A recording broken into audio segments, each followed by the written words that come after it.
99% of things that we have broken, we can fix ourselves. Because of the simple fact, why? Because we control what's inside our bubble. So we're not broken. We ain't broken. We ain't broken. Anybody who spends a lot of energy trying to fix things within them that somebody else's, they're going to think they're broken. Because 9 times out of 10, if you're doing something for somebody else and you hadn't trimmed the fat yet, they can't make up their mind on what they want because they don't know. They don't know what makes them happy. They just know that you're going to take care of it and they're going to hold you accountable to do it. So, like we always do, we give a call for action. I would say, for me, in my opinion, in the bubble, and fall in the bubble, I would say the first thing a person has to do is determine what's other people's stuff in their life. And if you go to the YouTube channel, Constructive Talk to YouTube, there's a segment on that, other people's stuff. You have to, from your workplace to your home to your social network, identify what's other people's stuff and give it back immediately. Have a house spring clean. Yeah, that's one, and that's okay because it's theirs. This is not yours. Because you can spend time. I think this mine. Yeah, you can have that. But I really need you to fix this for me, please. And yeah, right? So if you do that, identify what's other people's stuff, give it back to them. And then the remainder stuff that's yours. Hey, before you leave that, this is one thing that we talked about the other day. Okay.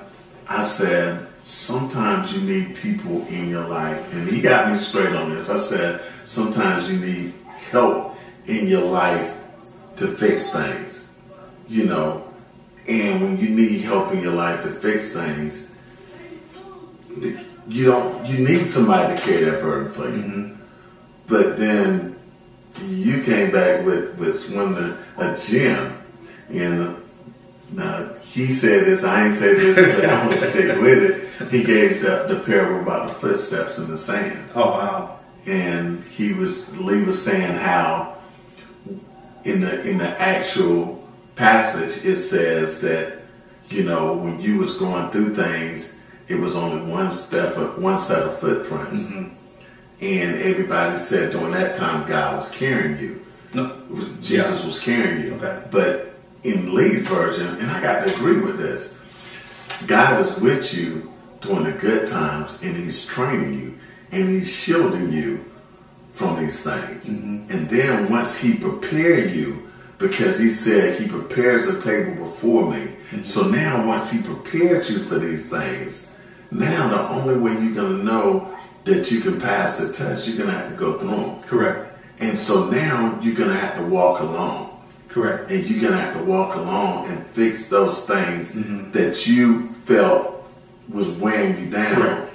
You already been given the tools. Correct. You're given the tools, and now you see those one footprints in the sand. Because just like when you learn how to ride a bike, what happened? Your parents is pushing you on the bike, and then you ride, and then next thing you hear a voice from the distance said, "You're doing it, you're doing it," and you look back and you fall because your parents let you go.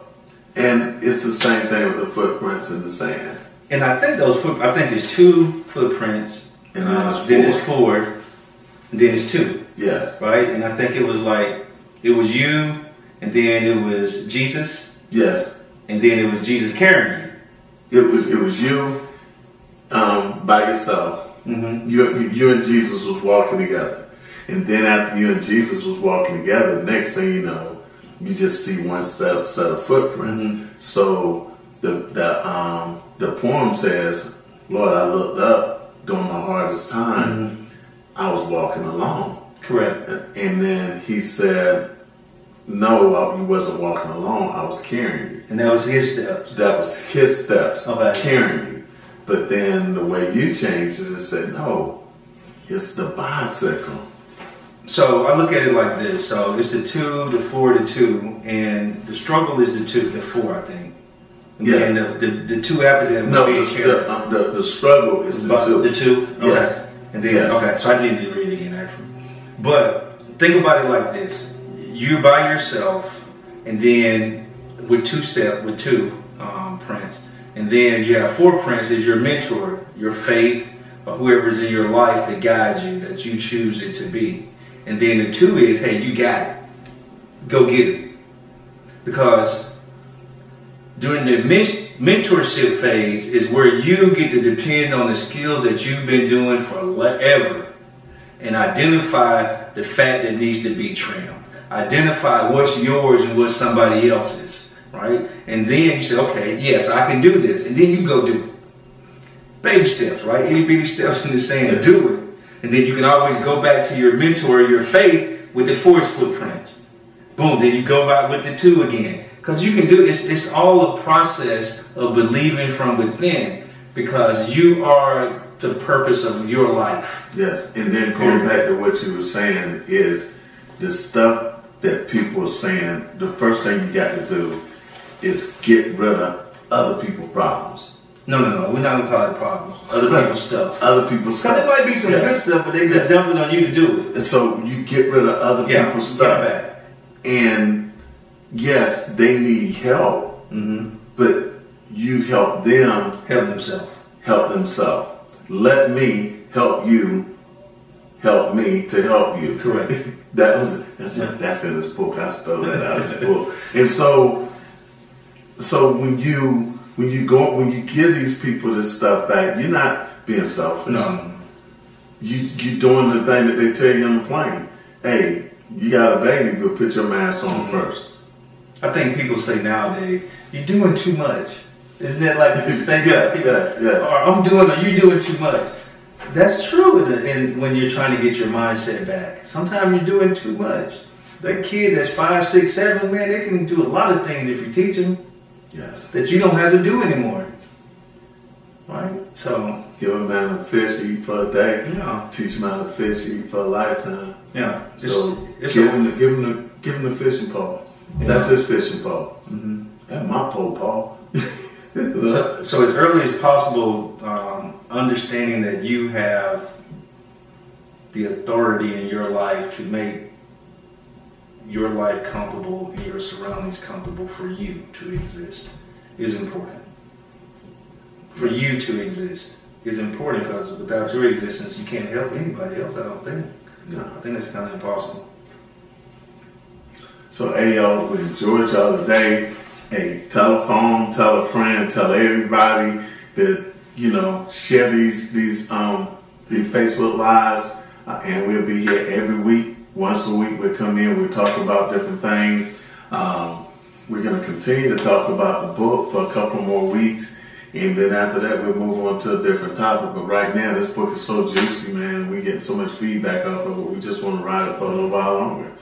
Mr. Wright, we appreciate you being in the cave. And like I said, if you want to come in the cave and sit down and talk to either Constructive Talks or either Real Talk, Real Fathers, Real Men, just shoot me a direct message on my Facebook or Instagram. On Instagram is J_Witty.E.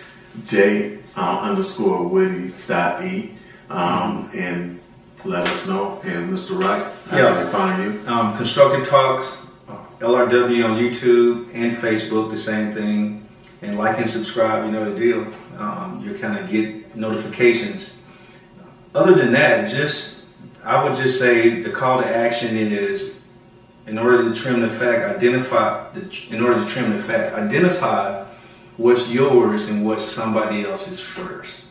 And go through the process of giving it back to them. You don't have to dump it in their lap, right? The baby steps, and give it back to them, because you are the purpose. And remain the purpose, okay? That's all I have.